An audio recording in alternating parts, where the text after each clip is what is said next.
بسم الله الرحمن الرحيم.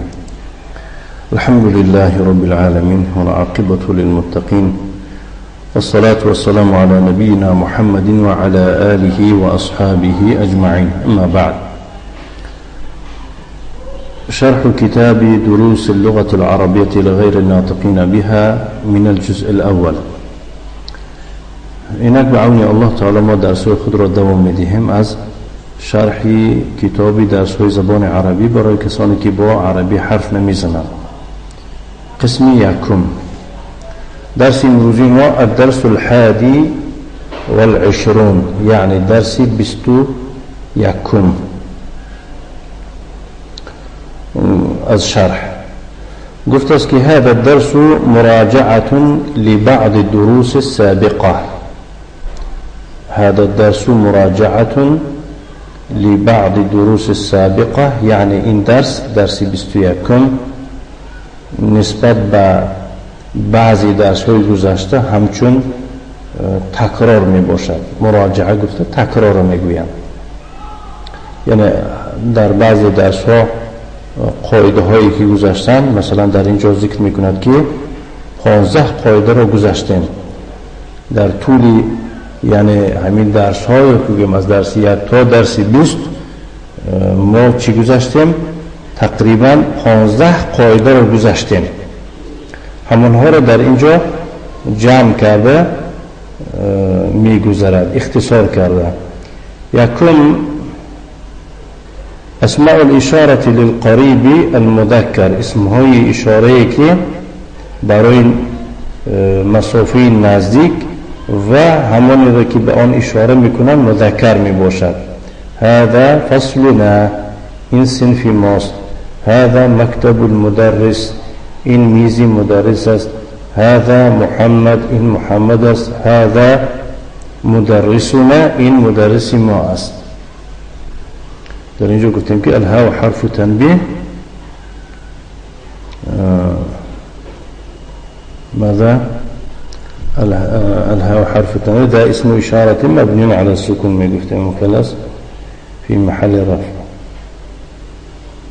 الثاني اسماء الاشاره للقريب المؤنث، اسم اشاره برای نزدیک و مؤنث. هذه مدرستي، این مدرسه من است. هذه مكتبة المدرس، این مکتبه این کتابخانه مدرس است. هذه مریم، این مریم است. هذه مدرستنا، این مدرسه ما است. نعم. الثالث اسماء الاشاره للبعيد المذكر، اسم اشاره برای بعید دور مذکر.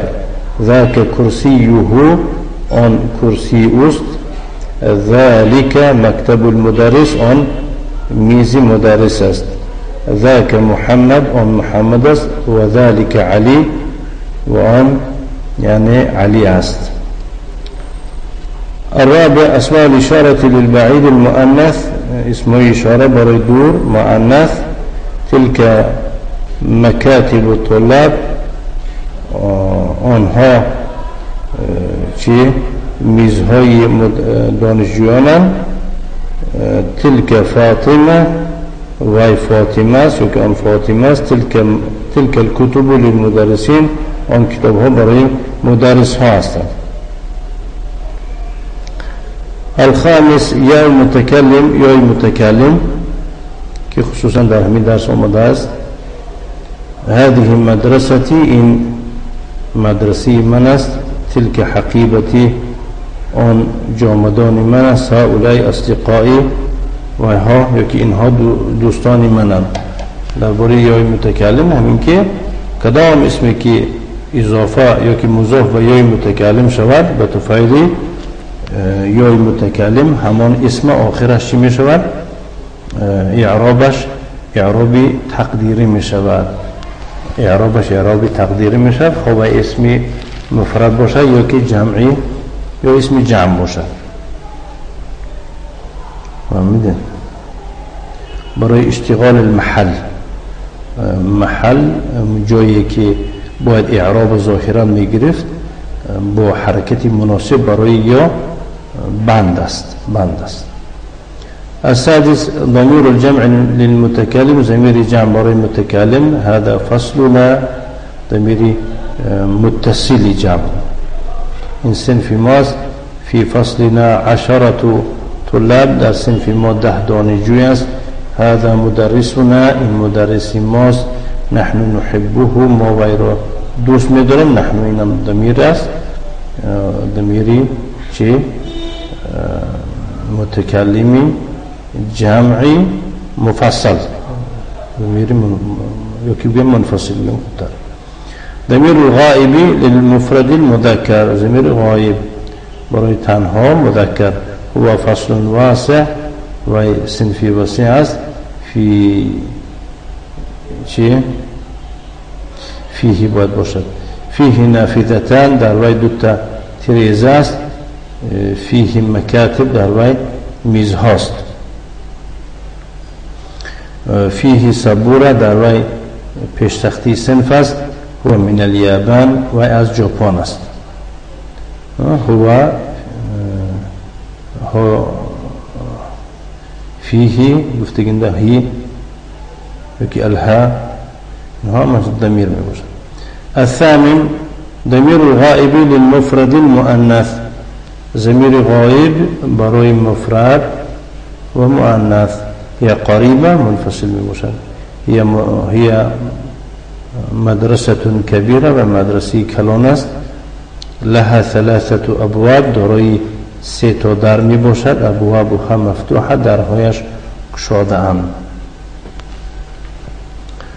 التاسع نهم قاعده که تکرارا میگذاریم ضمیر الغائب للجمع المذکر ضمیر غائب برای جمع مذکر کراسیهم کرسی های آنها هم من بلاد مختلفه ایشان از کشورهای گوناگونند لغاتهم مختلف از زبانشان و که زبانهایشان مختلف است الوانهم مختلف رنگهای پوستشان گوناگون است دینهم واحد و دینشان چه یکتاست العاشر منعوت و نعت منعوت و نعت گذاشته بودیم مدرسه کبیره مدرسه منعوت كبير النعت النعت تابع للمنعوت في التذكير والتأنيث وفي أنواع الإعراب فصول كثيرة صنفي بسيار فصل واسع صنفي واسع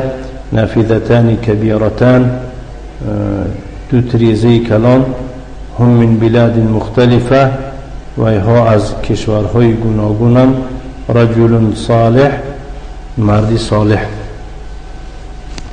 الحادي عشر يوزدهم مضاف ومضاف إليه 3 أبواب سيدار مكتب المدرس ميز مدرس مكاتب الطلاب ميزهای دانشجویان ابوابها درهای آنها یکی درهای وی فصل ناس فی ما لغاتهم لغتی یکی لغتهای آنها اینها همش قسم اول مضاف و قسم دوم مضاف الیه میباشه الثاني عشر مبتدا وخبر مبتدا وخبر هذه مدرستي این مدرسی من است یا قریبه و این نزدیک است ابوابها مفتوحه درهایش گشاده اند ذاک کرسیه و کرسی اوست مکتب المدرسی کبیر مکتبی که میز مدرس کلان است هذا مدرسنا این مدرسی ما است الثالث عشر المثنى اسمی مثنى بقریب گذاشتیم فيه نافذتان كبيرتان در دو تلویزی کلان است الطالبان مجتهدان هر دو دانشجو کوشش کننده اند العدد در سوی 19 و 20 3 ابواب سيدار 10 طلاب میتونیم 10 با حرکت شین هم خوانده میشه حرف الجر اینها در قسم درس ها گذاشتن حرف جر فی المدرسه فصول در مدرسه صنف هاست فی فصل 10 طلاب در صنف ما 10 دانشجوی است هم من بلاد مختلفه ایشان از کشورهای گوناگونند ابوابها مضاف أبواب مضاف ها ضمير متصل مبني على السكون مضاف إليه في محل جار بالمضاف. فصلنا مضاف إليه. هذه مدرستي. هذه مبتدا مدرسة خبر مضاف يوم متكلم مضاف إليه. ذاك كرسيه ذاك مبتدا كرسي خبر ومضاف ضمير متصل مضاف إليه. مكتب المدرس كبير مكتب مضاف المدرس مضاف إليه. أم غلست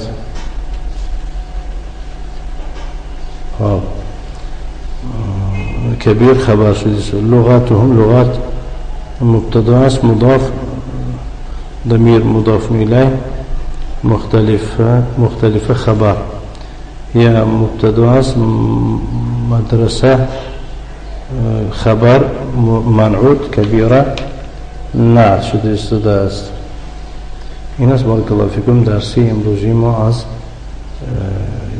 درسی 21 از شرح کتابی درس‌های زبان عربی برای کسانی که با عربی حرف نمیزنن از قسم یکم. نكتفي وصلى الله وسلم على نبينا محمد وعلى آله وأصحابه وسلم تسليما مزيدا والحمد لله رب العالمين.